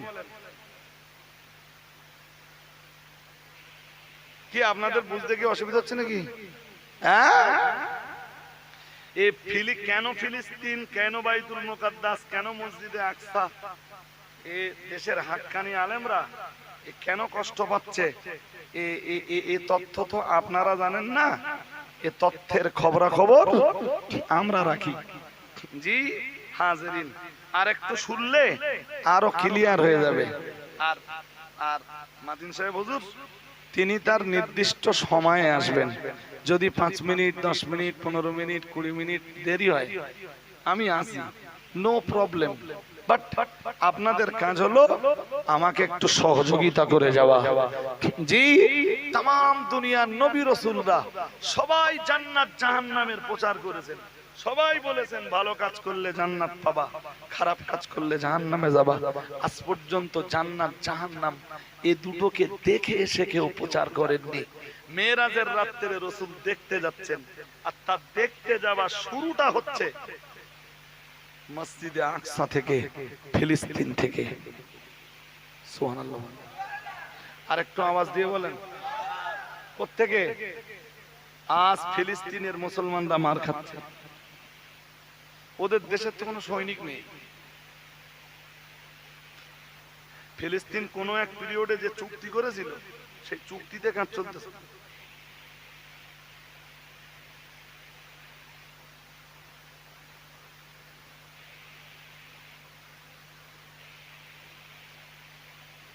শিশু বাচ্চাদের পর্যন্ত সেখানে কোনো নিস্তার নেই। বাইতুল মুকাদ্দাসের ইতিহাস, মসজিদে আকসার ইতিহাস বললে আপনি অবাক হয়ে যাবেন। আপনি জানেন ওই সেই বাইতুল মুকাদ্দাস। আর একটু শুনুন, ঈসা নবীর নানির নাম হান্না। নাম কি? হান্না। এই ছোট ভাই ঘুমোচ্ছ নাকি? এই যে ঘুমনের রাত হয়েছে নাকি? হাত নামো এখান থেকে। এরম ভাবে বলতে থাকলে কি হলো কি জানি, এরম ভাবে বসে এরম চিন্তা করে যারা এরম ভাবে বসতে থাকে। জি মন দিয়ে শুনুন, ঈসা নবীর নানির নাম হান্না, নানার নাম ইমরান। নানার নাম ঈসা নবীর নানা নানির কোনো সন্তান ছিল না প্রথম দিকে। বহুত কান্নাকাটা আল্লাহর কাছে করেছেন, আল্লাহ তুমি আমার একটা সন্তান দাও না। বিরাট কেঁদেছেন আল্লাহর কাছে। সন্তান আল্লাহ যদিও ইমরানকে দিয়েছেন, আমি আগেই বলেছি ইমরান হলেন ঈসা নবীর নানা জান, আর হযরত বিবি হান্না ছিলেন হযরত নবী ঈসা আলাইহিস সালামের নানি জান। তার মানে মা মারিয়ামের আম্মা ছিলেন বিবি হান্না, আর তার আব্বা ছিলেন ইমরান। ইমরান আল্লাহর কাছে অনেক কেঁদেছেন, আল্লাহ একদিন বিশাল এই পৃথিবীতে আমি থাকবো না, একদিন বিশাল এই পৃথিবীতে আমার বিবি থাকবে না। ও রব্বুল আলামিন, একদিন আমিও চলে যাব দুনিয়া থেকে, আমার বিবিও দুনিয়া থেকে চলে যাবে। আল্লাহ আপনি আমাদের দুজনকে যদি একটা সন্তান না দেন, আল্লাহ এই পৃথিবীতে আমাদের রক্তের ভিতর থেকে, আমাদের বংশের ভিতর থেকে আপনার ইবাদত করার মতো কেউ থাকবে না, আপনার নামের গুণগান করার মতো কেউ থাকবে না। আল্লাহ আমাদের রক্তের ভিতর থেকে কেউ আপনার জন্য সাজদা দেওয়ার মতো থাকবে না। ও রব্বুল আলামিন, আপনি কি আমায় একটা সন্তান দিবেন না? আমরা যেখানে সন্তান লালন পালন করি, আমার জমি জায়গা দেখভাল করবে কে? আমার ব্যবসা দেখভাল করবে কে? আমার দোকানপাট দেখভাল করবে কে? আমি মরে যাবার পরে চাষবাস করবে কে? আমি বুড়ো হয়ে যাবার পরে চাষবাস করবে কে? এটাই আমাদের সন্তান লালন পালনের উদ্দেশ্য। ও বাবাজিরা ভাইরা, হযরত বিবি হান্না এবং হযরত ইমরানের সন্তান চাওয়া, সন্তান লালন পালন করার উদ্দেশ্য তাকে দিয়ে মাঠ ঘাট করানো নয়, তাকে দিয়ে দোকান চালানো নয়, তাকে দিয়ে ব্যবসা বাণিজ্য করানো নয়, দুনিয়ার কোন কাজ কাম করানোটা বিবি হান্নার উদ্দেশ্য নয়, হযরত ইমরানের উদ্দেশ্য নয়। বারংবার আল্লাহ শাহী দরবারে দুখানা করে হাত তুলছিলেন আর আল্লাহরে ডাক দিয়ে বলছিলেন, ও রব্বুল আলামিন, আপনি আমাদের যদি একটা সন্তান না দেন, আল্লাহ আমরা মরে যাবার পরে আমাদের রক্তের ভিতর থেকে, আমাদের বংশের ভিতর থেকে আল্লাহ আপনার নামের গুণগান করার মতো কেউ থাকবে না, আপনার নামের জবজেকের করার মতো কেউ থাকবে না। বিবি হান্না কিংবা ইমরানের চোখ দুটো দিয়ে top top top top top top top top করে পানি গড়িয়ে পড়ছিল। না না না না না, এত বেশি কান্না কাটা করেন, বিবি হান্নার দোয়াও আল্লাহ শাহী দরবারে মঞ্জুর হয় না, ইমরানের দোয়াটাও আল্লাহ শাহী দরবারে মঞ্জুর হয় না। বিবি হান্না কোনো একদিন কোন একটা বাগানে যে চতুর্দিকে গাছগাছালি, একটা গাছের তলায় বিবি হান্না নামাজের মুসাল্লাটা বিছিয়ে দিলেন। নামাজের মুসাল্লাটা বিছিয়ে দিয়ে সালাত আদায় করছিলেন। সালাত আদায় করতে করতে হঠাৎ পাখির কোন কলরব, পাখির কোন গুঞ্জন বিবি হান্নার কানে চলে গেল।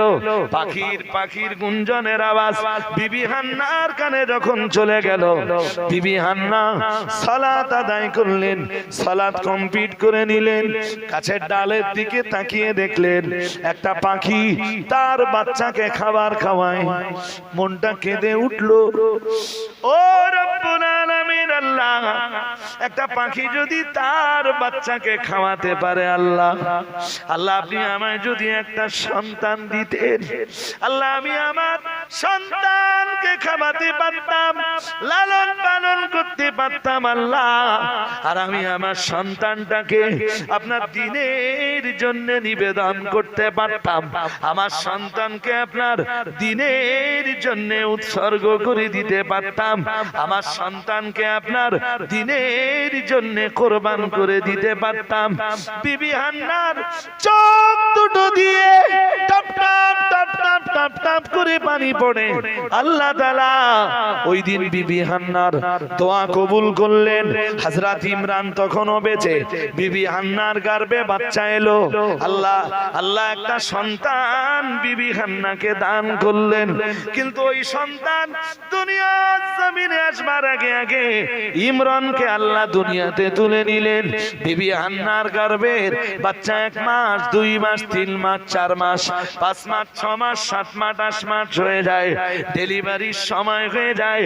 ও বাবাজিরা ভাইরা, বিবি হান্না ডেলিভারির আগে আল্লাহ তাআলা, আল্লাহ পাকের কোরআন জানিয়েছে, কোন একদিন বিবি হান্না মান্নত করে ফেললেন, ও রব্বুল আলামিন, আমার ঘরের এই সন্তান দুনিয়া করার জন্য নয় আল্লাহ, দুনিয়ার কোন কাজবাজের জন্য নয় আল্লাহ, আমার গর্বের এই সন্তানকে দিয়ে আমি চাষাবাদ করাবো না, ব্যবসা বিজনেস করাবো না, বাণিজ্য করাবো না।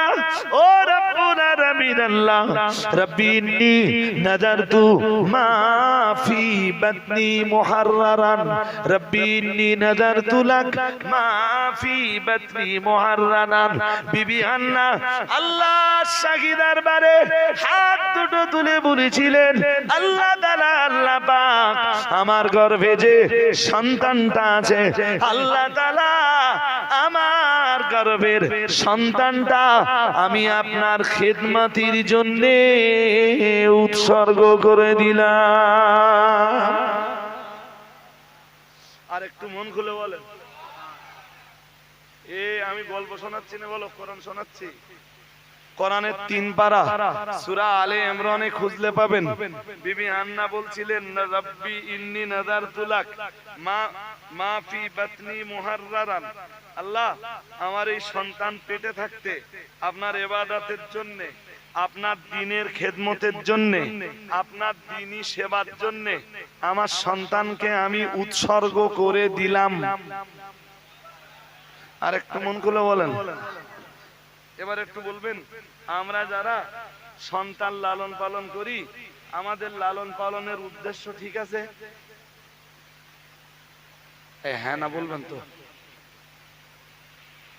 হ্যাঁ, কটা লোকে ভাবে যে আমার সন্তান বড় হয়ে নামাজ পড়বে, আমি যেমন নামাজ পড়ি এরকম সালাত আদায় করবে, আমরা পৃথিবীতে থাকবো না, সন্তান সালাত আদায় করলে কবরে শুয়ে শুয়ে বিনিময়ে একটু সামাপ পাবো, একটু হলেও পাবো।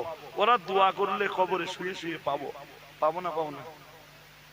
আরে ভাই সোজা কথা, আমি তো সোজা কথাগুলো আজকে কম বলছি, তাই সামাজিকতা নিয়ে ওয়াজ না করছি, তাই জি চলমান বিশ্বের সবচাইতে বহুল চর্চিত বিষয় নিয়ে আলোচনা করছি, তাই নইলে সোজা সাপটা বলতে গেলে বলতে হয় আমরা সন্তান চাই আল্লাহর কাছে, লালন পালন করি আল্লাহর খুশির জন্য। হ্যাঁ না তাও আওয়াজ নেই, আমি ওয়াজ করব কি করে? কোথায় ওয়াজ করছিস তাকে জানাল? সন্তান আল্লাহর ইবাদত করবে এই জন্য কই? হ্যাঁ, আরে হ্যাঁটা কই? সবাই তো তাও বলিনি, ভুল বললেও তো বলবে। আমাদের টার্গেটটা কি ঠিক আছে? বাবাও নামাজ পড়ে না, মাও, সেই বাবা মায়ের উদ্দেশ্য হতে পারে যে আমার সন্তান বড় হয়ে নামাজি হবে, আমি আল্লাহর দ্বীনের জন্য আমার সন্তানকে উৎসর্গ করে দিলাম। বাবা মায়ের উদ্দেশ্য এমন হতে পারে যদি বাবা মা নিজেরাই নামাজি নয়। চলুন কথা এই পর্যন্ত। আমার দিকে ভাই, আমার দিকে, অন্য মনস্ক হলে তো হবে না। আজ আপনাদের কিছু শিক্ষা তো নিতে হবে, আর বাকি মাতিন সাহেব এসে যেটা করার সেটা তো আপনাদের করিয়ে দেবে ইনশাল্লাহ। নাঙ্গল যেটুকু লাগানোর দরকার আমি যা দিচ্ছি তো চাষ ভালো হচ্ছে না, ও লোক এসে ভালো করে চাষ দিয়ে দেবে। ও লোক তো কচি কাঁচা লালন পালনের পিছনে লেগে আছে, যে কচিগুলোরে ধর্মের জন্য লালন পালন করেন, দ্বীনের জন্য লালন পালন করেন। আপনার চাক বেরিয়ে খুঁজলে পাওয়া যায় যে ছেলে বাপের গাল দিচ্ছে। হ্যাঁ না যাও জোর করে বলেন, আল্লাহ কোথায় এসে বললাম আমি কি রস করবো? পাওয়া যায় তো, পাওয়া যায়। আমি দায়িত্ব নিচ্ছি, আপনি একটা ছেলে দেখেন যে ছেলে 5 বার নামাজ পড়ে, 2 বার করে কোরআন তেলাওয়াত করে, সেই ছেলেটাই ফজর আর মাগরিবের পরে কোরআন তেলাওয়াত করে, সেই ছেলেটাই আবার মা বাপকে গালি দেয়। একটা দৃষ্টান্ত দেখাবেন? আছে? কেন নেই? হ্যাঁ, এইটা আপনারা তো বুঝবেন না, আর যখন বোঝানোর চেষ্টা করা হবে তখন বলবেন যে হুজুর আওয়াজ ভালো করিনি। এইটা এর মূল কারণ কি? এর মূল কারণ হলো যে বাবার মা সন্তানকে আল্লাহ চিনিয়ে দেয়, সন্তানকে জোর করে বলেন কি চিনিয়ে দেয়? আল্লাহ চিনিয়ে দেয়। আল্লাহ তখন ওই সন্তানের জন্য মা বাপ চিনিয়ে দেয়। সুবহানাল্লাহ বলে না? আর একটু মন খুলে বলে। সন্তানের কলিজায় তখন আল্লাহ ওই বাবার ওই মায়ের অগাধ ভালোবাসা পয়দা করে দেয়। ওই সন্তান তখন বাবা মায়ের বিরোধিতা। তাহলে আমাদের মেন ঘাটতি কোথায়? আমরা সন্তানকে ইসলাম দিতে কোরআন দিতে এরা কচি কোন ক্লাসে পড়িস? তাহলে উচ্চ মাধ্যমিক পড়ি, কোরআন শরীফ পড়তে পারো? ইংরেজিতে বলে নো, পারে না। কোরআন শরীফ তুমি কোথায় পড়ো? তাহলে আমি কলেজে পড়ি। তাহলে কোন ইয়ার কলেজের? তাহলে গ্রাজুয়েশনে পড়ি, আমি সেকেন্ড ইয়ার চলছে এবার। তাহলে পাস না অনার্স? তাহলে আমি তো অনার্স নিয়েই পড়ি, সবাই জানেন সায়েন্স নিয়ে পড়ি। কচি তুমি কোরআন পড়তে জানো? তাহলে না, ওটা তো শিখিনি। কি ঘাটতি আছে না নেই? হ্যাঁ, আমার দিকে তাকান, আমার দিকে। হুজুর ডেকে আনবেন, আমি আসবো টাকায়, আরো 5টা হুজুর আসবে টাকায়, আপনাদের জন্য দোয়া করে যাব, সেটাও টাকায় না মায়ায়? জোর করে বলেন, টাকায় তো। আর আপনার ছেলেরে যদি গড়তে পারেন নামাজি, ধার্মিক, আল্লাহওয়ালা, কোরআন তেলাওয়াতকারী, ওরা আপনার ইন্তেকালের পরে কবরের ধারে দাঁড়িয়ে আপনার জন্য দোয়া চাইবে, টাকায় না মায়ায়? জোর করে বলেন। আমার চোখের পানি, আমি হুজুর, আমার চোখের পানির দাম বেশি না আপনার সন্তানের চোখের পানির দাম বেশি? এইটা কয়জন বাবা মা বুঝেছে? আরে এইটা সমাজকে বোঝানো যায় না কেন? এখনো মুসলমানদের ঘরে কোরআন শরীফ ভাড়া পাওয়া যায়। কোরআন শরীফ ভাড়া পাওয়া যায়। মুসলমানের বাড়ি কোরআন শরীফ পড়তে হবে, হাফেজ সাহেব ডেকে নেয়। What is this? মুসলমান কবে পরিবর্তন হবে?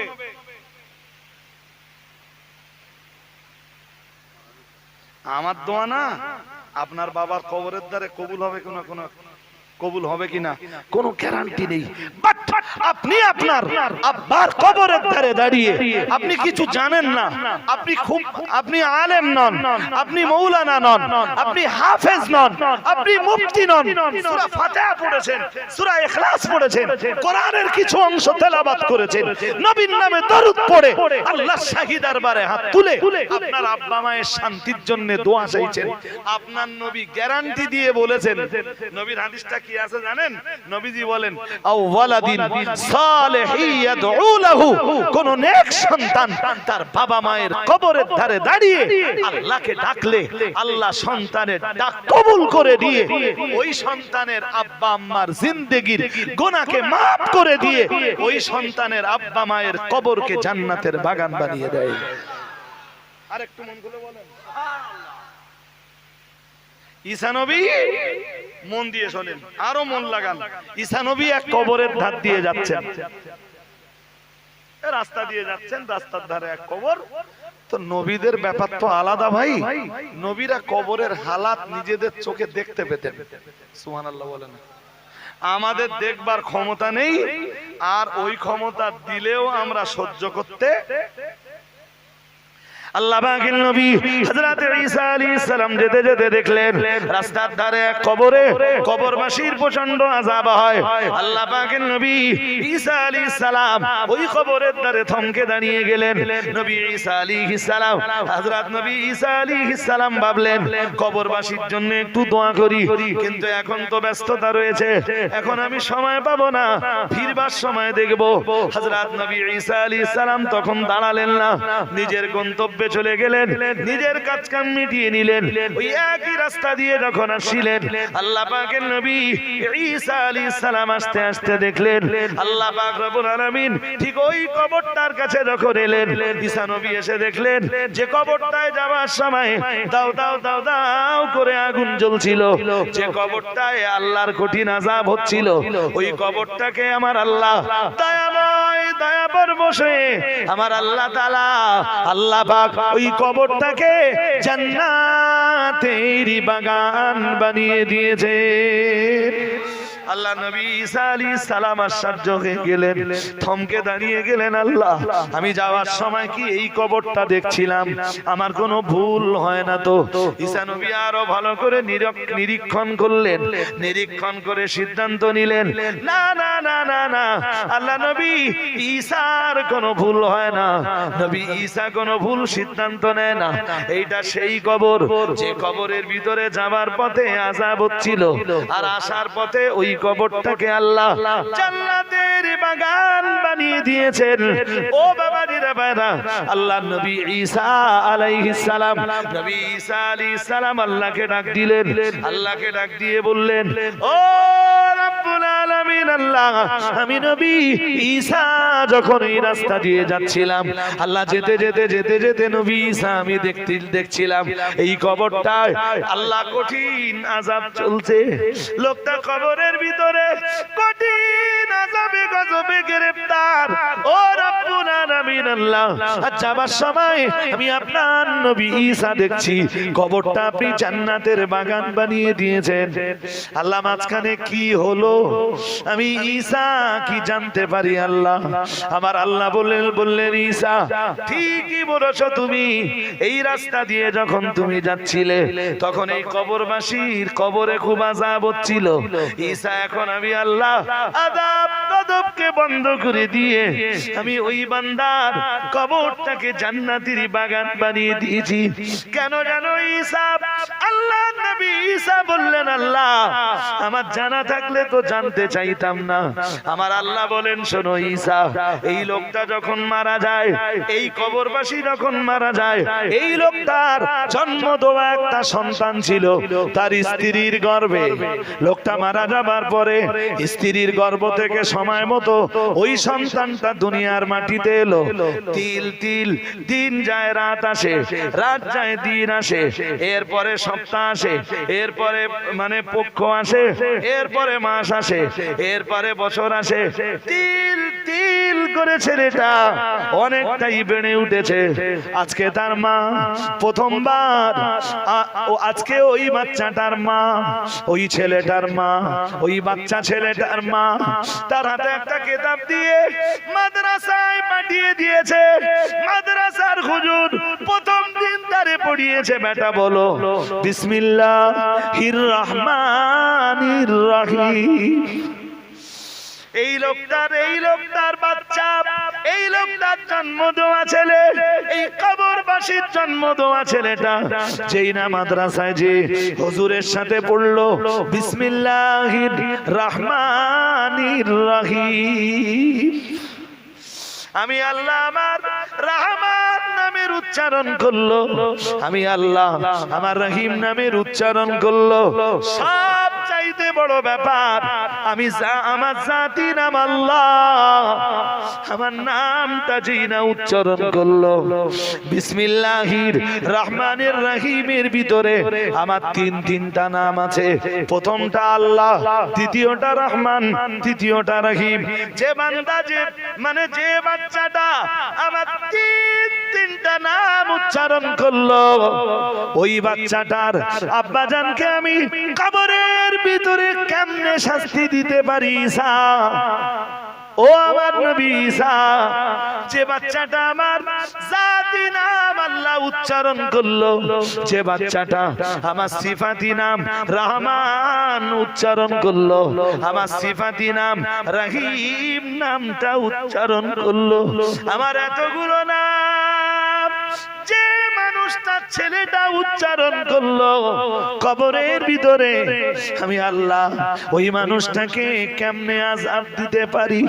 যে বাচ্চাটা আমার এতগুলো নাম উচ্চারণ করলো কবরের ভিতরে, ওই ছেলেটার আব্বাকে আমি কেমনে শাস্তি দিতে পারি? ও আমার নবী ঈসা, যে লোকটা তাই কবরের ভিতরে কঠিন আযাবে গ্রেফতার ছিল, আমি আল্লাহ তাআলা শুধু আমার তিনটা নাম উচ্চারণের খাতিরে আমি তার জিন্দেগি, ওই লোকটার ছেলেটা আমার তিনটি নাম উচ্চারণ করার কারণে আমি আল্লাহ তাআলা ওর আব্বার জিন্দেগির তামাম ত্রুটি বিচ্যুতিকে মাফ করে দিয়ে আমি ওর আব্বার কবরটাকে জান্নাতের টুকরা বানিয়ে দিয়েছি।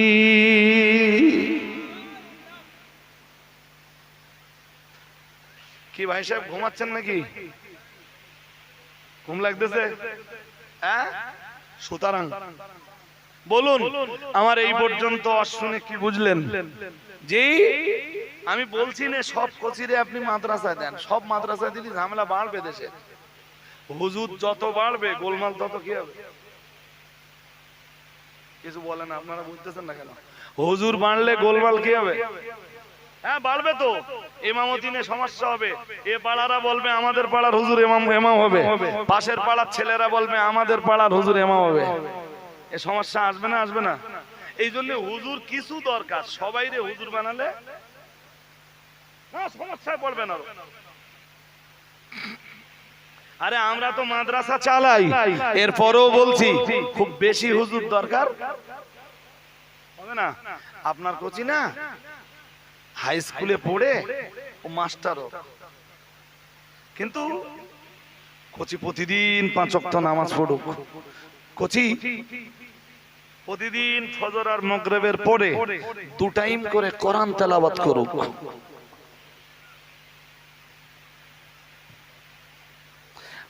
আপনি যদি ছোটবেলায় আপনার কোচিকে ইসলাম দিতে পারেন, আমি দায়িত্ব নিয়ে বলছি, আপনার কোচি আপনি মরে যাবার পরে আপনার কবরে একদিন ইনশাআল্লাহ ইসলাম ফেরত দেবে। বুঝতে পারেন? জানাজা পড়িয়ে দাফন করে সবাই চলে যাবে, আর আপনি কোচিরে কোরআন দিতে পারলে না, ও কবরের ধারে দাঁড়িয়ে শুধু হাও হাও করে কাঁদবে আর বলবে আমার আব্বা খুব সাত করে ছোটবেলায় আমারে কোরআনটা শিখিয়েছিলেন, আমার আব্বা বিদায় নিয়েছেন।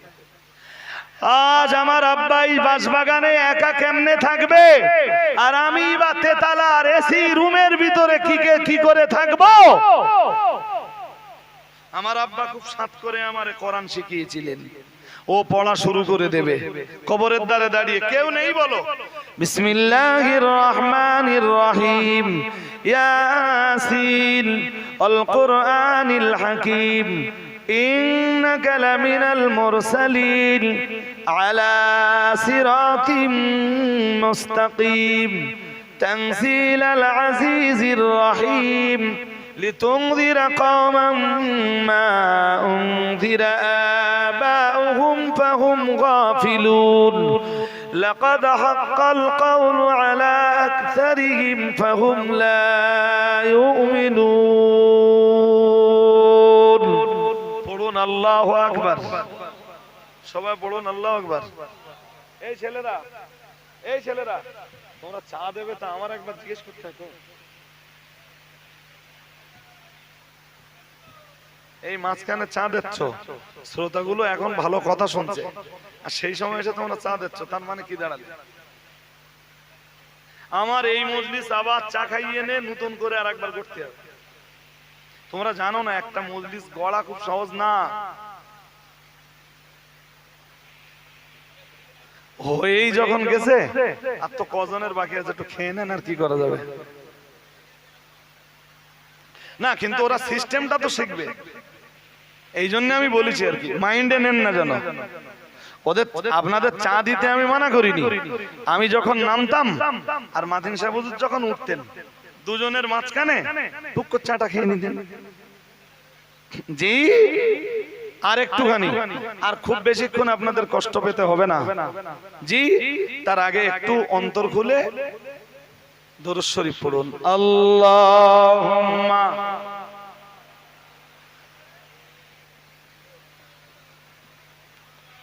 ভাই দরুদ শরীফে আরেকটু ভক্তি হতে হবে এবং আরেকটু আওয়াজ তুলতে হবে, আল্লাহুম্মা সাল্লি আলা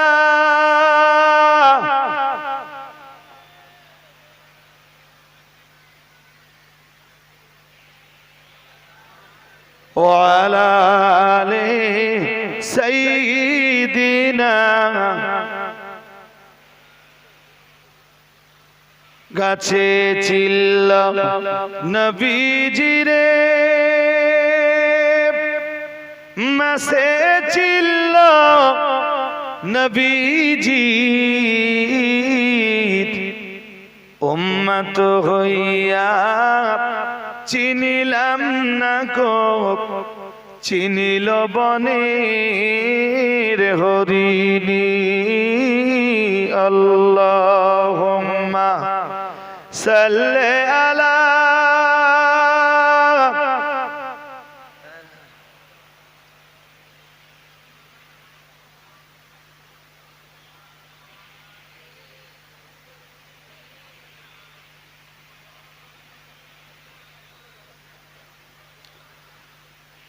আর একটু পড়েন আল্লাহুম্মা।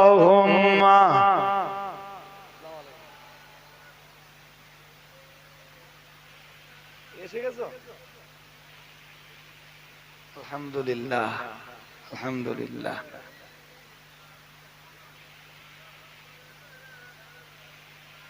হাজরিন, একটা